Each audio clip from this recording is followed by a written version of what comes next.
Au nom du Père et du Fils et du Saint-Esprit. Amen. Bien-aimés dans le Christ, nous sommes aujourd'hui vendredi 22 mars. Et la parole de Dieu qui nous est proposée est extraite de l'évangile de Jean chapitre 10, versets 31 à 42.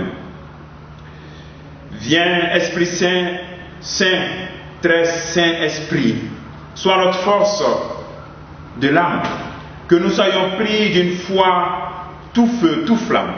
Ô Seigneur, envoie ton esprit et tout sera créé, et tu renouvelleras la face de la terre. En ce temps-là, de nouveau les Juifs prirent des pierres pour lapider Jésus. Celui-ci reprit la parole. J'ai multiplié sous vos yeux les œuvres bonnes qui viennent du Père. Pour laquelle de ces œuvres voulez-vous me lapider? Il lui répondit, ce n'est pas pour une œuvre bonne que nous voulons te lapider, mais c'est pour un blasphème. Tu n'es qu'un homme et tu te fais Dieu. Jésus leur répliqua, n'est-il pas écrit dans votre loi, j'ai dit, vous êtes des dieux? Elle les appelle donc des dieux ceux que la parole de Dieu s'adressait. Et l'écriture ne peut pas être abolie. Or, celui que le Père a consacré et envoyé dans le monde, vous lui dites, tu blasphèmes, parce que j'ai dit, je suis le Fils de Dieu. Si je ne fais pas les œuvres de mon Père, continuez à ne pas me croire. Mais si je les fais, même si vous ne me croyez pas, croyez les œuvres.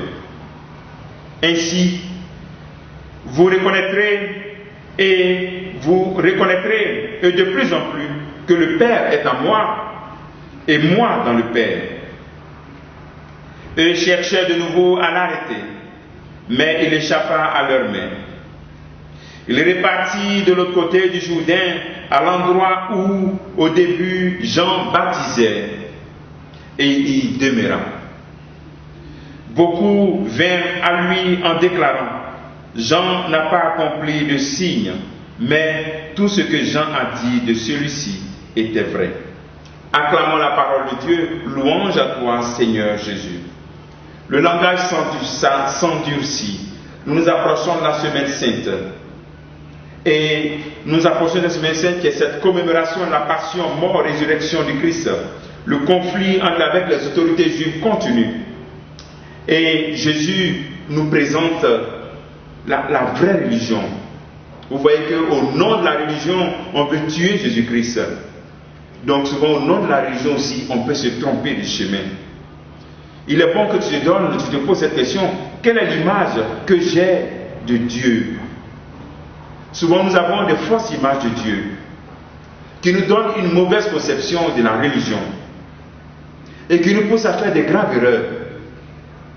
Il est bon de purifier l'image que nous avons de Dieu pour rentrer dans la religion que Jésus aime. Il a résumé cette religion dans Matthieu chapitre 25. J'avais faim, j'avais soif, j'étais un étranger, j'étais nu, j'avais envie que tu me pardonnes. Voilà. Voici la vraie religion. Et donc, il faut que nous arrivions à cette religion-là pour pouvoir ne pas faire des erreurs comme ces juifs qui sont aveuglés et qui veulent coûte que coûte tuer Jésus-Christ. C'est le premier appel que nous pouvons partager avec vous en ce jour. Quelle est ton image de Dieu et puis quelle est la religion que tu pratiques réellement? Le deuxième appel, il dit votre loi dit. Il ne dit pas notre loi. Ici, Jésus fait vraiment une séparation, une rupture entre la loi juive et la nouvelle loi qu'il est venu apporter. La loi juive qui est la Torah, qui est résumée dans notre Bible à travers la Genèse, l'Exode, les livres des Exodes, Lévitique, Nombre et puis Deutéronome. Dans ces livres-là, que nous appelons le Pentateuque, nous avons la loi juive.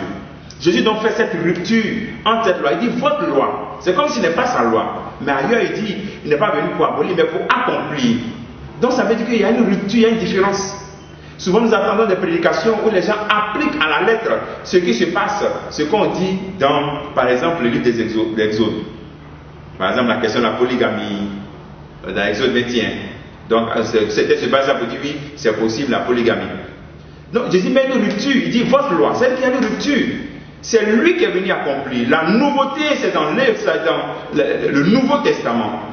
Donc, l'Ancien Testament est une expérience spirituelle, un fondement qui nous aide à mieux comprendre aussi le Nouveau Testament. Lui, il a dit, il n'est pas venu abolir, il est venu accomplir. Donc, on ne peut pas appliquer à la lettre ce qui est dans l'Ancien Testament, sur certaines lois, dans Lévitique et tout cela.